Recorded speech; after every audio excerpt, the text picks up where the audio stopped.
好，来看看这个最近很红的斗牛犬睡觉的影片。那么网友说，它打呼的声音像是50cc 的摩托车。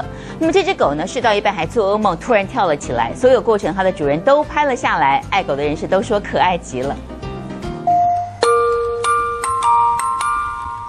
瞧瞧这只躺在沙发上的斗牛犬，睡到头下脚上。打呼声的音量破表，怎么还有点像小绵羊的耳朵拜？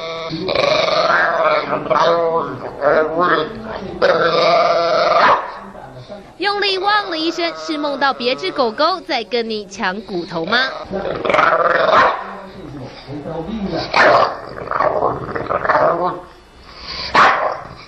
狗狗头一甩，继续睡。看来梦中的骨头已经到嘴里喽，只是有人坏了美梦。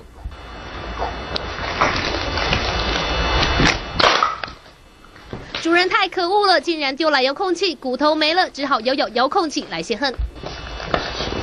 网友把这段狗狗打呼全记录 PO 上网，想问问这只斗牛犬，你累了吗？9元新闻台北综合报道。